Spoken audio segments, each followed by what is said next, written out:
Слава Украине, привет всем от Полонского. Ребята, опять вылез Илон Маск, опять вылез из-под щели, из-под шконки какой-то Такер Карлсон. И давай, как говорится, мутить воду. Итак, в очередной раз Илон Маск назвал Зеленского диктатором. Ну, правда, не лично назвал, а просто зарепостил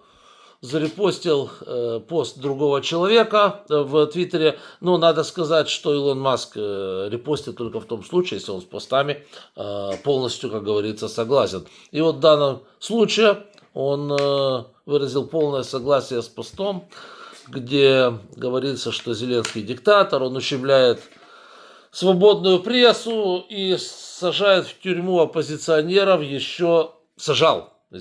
тюрьму оппозиционеров еще до начала российско-фашистского вторжения. Он написал до войны, точнее зарепостил.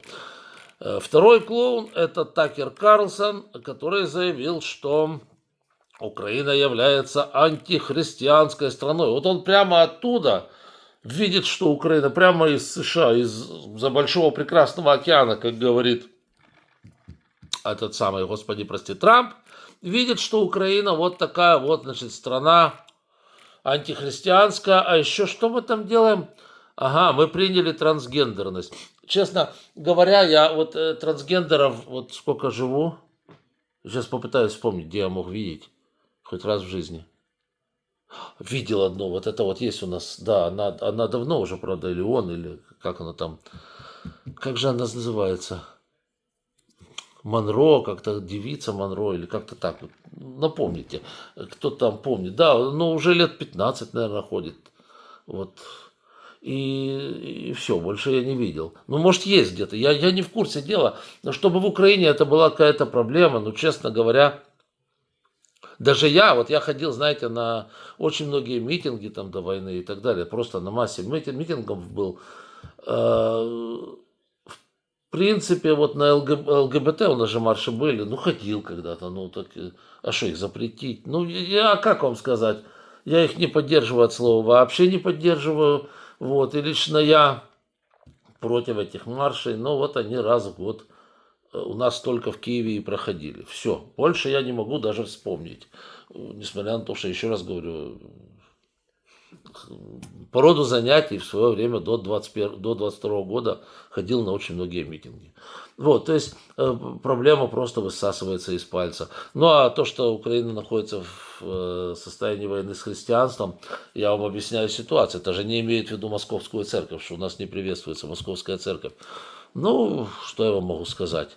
Да, не приветствуется у нас московская церковь, потому что она просто-напросто сплошь и рядом выступала, одни священники их выступали за войну, другие священники тут вот в Киевской области помогали рашистам и так далее, и так далее. Это все называется самосохранение, потому что, скажем так, мы же не находимся в состоянии мира последние годы, да? Мы находимся в состоянии войны. Состояние войны, оно таково, что... Ну вот я вам просто дам пример такой, да, вот посмотрите, в Соединенных Штатах Америки во время войны, большой войны, я имею в виду Второй мировой войны, что они сделали с гражданами японской национальности, заметьте, они были гражданами США, что они с ними сделали, напомните. А я вам скажу, они их выслали до конца войны в определенные места, где они были там сконцентрированы. Я не хочу сказать, что это были концлагеря по типу Освенцима, упаси Господь, нет. Но они там были ограничены в свободах с тем, чтобы они не имели доступа к связям с японской, например, военной разведкой. Вот и все. И никто не орал о том, что это нарушение. Ну вот война идет, понимаете. То есть подхватывается любое, за что можно ужалить. Вот, и, значит, и жалят, да? И жалят, и как только могут, говорят гадости всякие и так далее. Зеленский диктатор. Ну, что вам сказать? Посмотрите, как Трамп относится к диктаторам. Вот если вы серьезно, то я сейчас этому Трампу, этому Маску, этому второму клоуну Карлсону. Вот посмотрите, если бы Зеленский был диктатором, то его бы любил Трамп. Посмотрите, кого любит Трамп. И кого он уважает, да, к кому он относится с явным презрением, и вот, ну вообще никак.